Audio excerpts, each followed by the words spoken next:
Coming up tonight on YCN News, Brattleboro's town budget for next year remains under discussion. Vermont Governor Peter Shumlin will receive a bill approved by legislation to expand medical marijuana in the state. And 18 warrant articles await Newport, New Hampshire voters on May 13th. For more news, weather, and sports, it's time for YCN, your local view. Now, your daily digest of the Dartmouth Lake Sunapee region, southern Vermont, and Windsor County. News, sports, weather, and all that is happening in our area. The news on YCN, your local view. Good evening, and welcome to this Friday edition of YCN News. I'm Rose Spillman. Brattleboro's proposed town budget for next year remains just that, proposed. Town meeting representatives, residents who are elected to represent other townspeople, took no action on budget proposals during Thursday night's meeting. No action was taken on the fiscal year 2015 budget, yet spending plans were discussed. Support for a $14 million police and fire station was heard among the 160 town meeting representatives gathered in the middle school, the Brattleboro Reformer reports. Still, keeping the tax rate down remains key among residents. One thing was agreed upon, though, that another budget meeting will be held in a month. The date is set for 6 p.m. June 2nd at the same location. In other Vermont news, Governor Peter Shumlin will soon receive another bill approved by the legislation. Senate Bill 247 plans to remove the limit on people allowed to receive medical marijuana treatment. The current law, Vermont Public Radio reports, only allows up to 1,000 people in Vermont to be registered for medical marijuana. One of the concerns with the original law was that the 1,000 patient cap was causing people with medical problems to seek marijuana illegally. This bill, which was first introduced to the Senate in January, will also add post-traumatic stress as a medical condition which may receive treatment by marijuana. The list of healthcare providers allowed to determine a patient's illness will expand to include naturopathic physicians. This bill also now allows medical marijuana to be transported to patients with serious illness. Once signed by the governor, the bill will take effect on July 1st. Turning to New Hampshire, it's not just the Granite State politicians that are closely watching the casino bill votes. The state's neighbor to the south, Massachusetts, also is keeping an eye on gaming legislation here. In Sullivan County, among the delegation's 13 state representatives, 9 voted against Senate Bill 366 on Wednesday.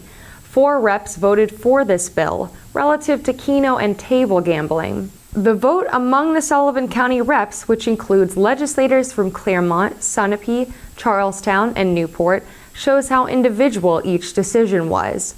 Voting against the bill were Democrats John Cloutier, Ray Gagnon, Virginia Irwin, Benjamin Lefebvre, and Andrew O'Hearn, and Cynthia Sweeney.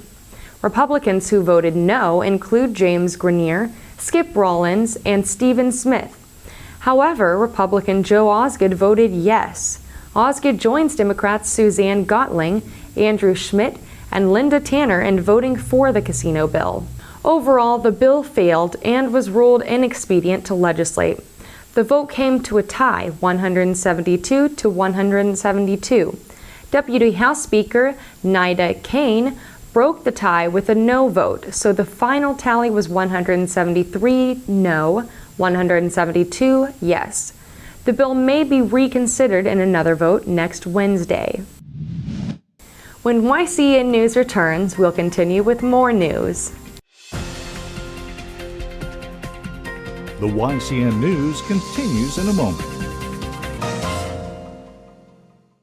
Welcome back to YCN News. I'm Rose Spillman.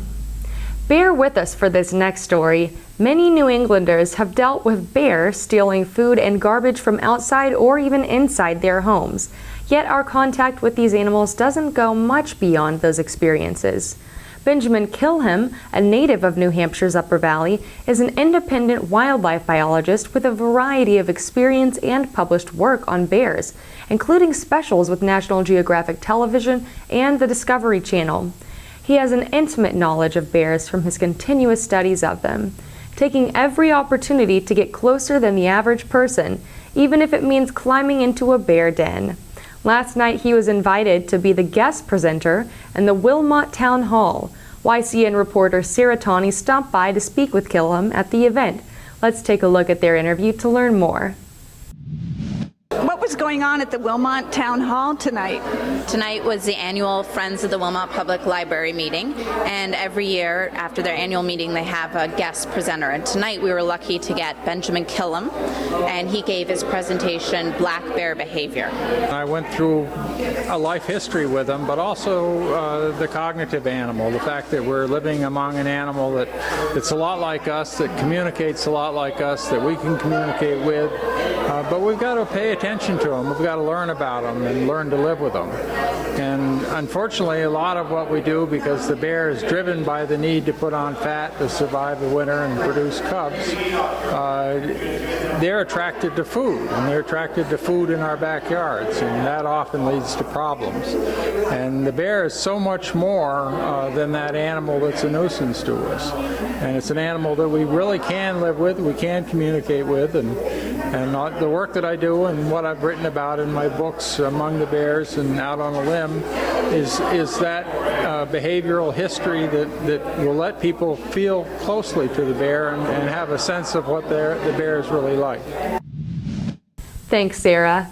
Some of Kilham's goals, as stated on his website, benkilham.com, are to continue to work in animal and human behavior, to educate the public with lectures, books, documentaries, and other media, to make science accessible, and to promote the conservation of wildlife habitat.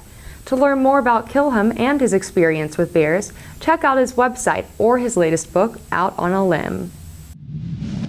Of the 8 million people now signed up for medical insurance under the nation's new healthcare law, 40,000 of that group live in New Hampshire.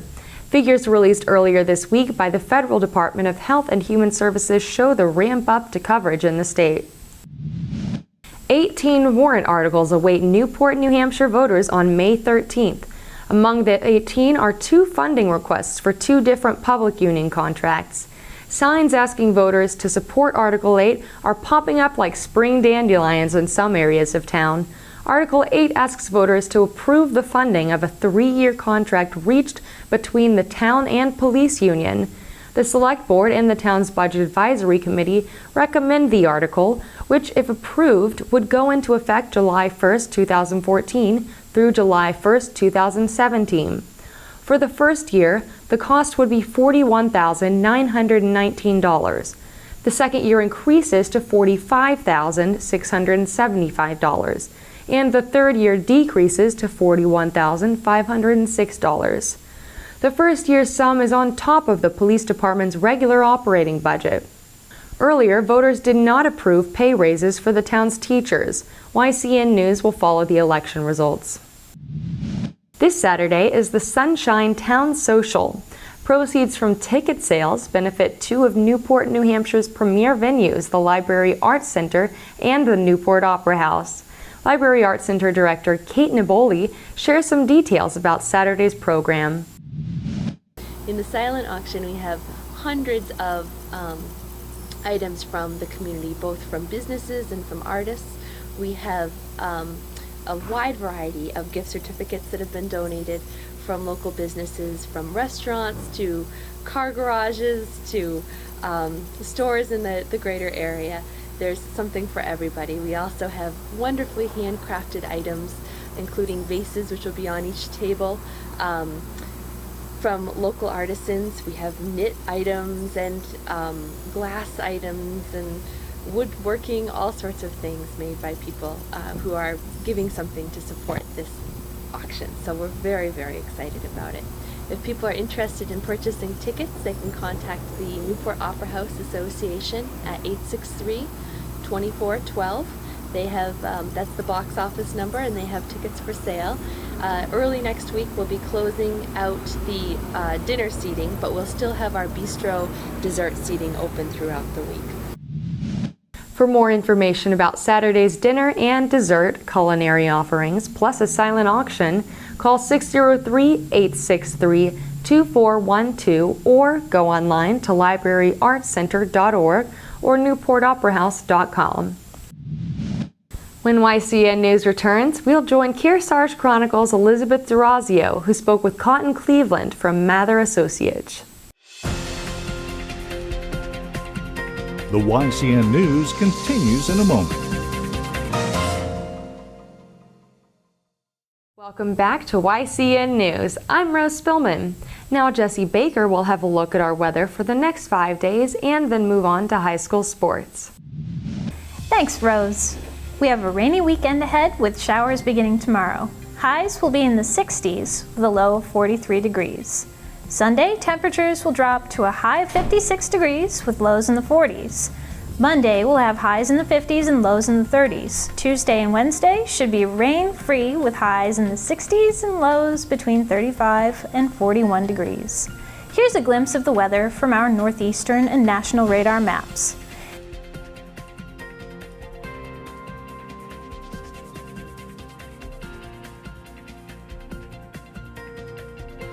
Here we can see those rain showers represented in green coming our way this weekend.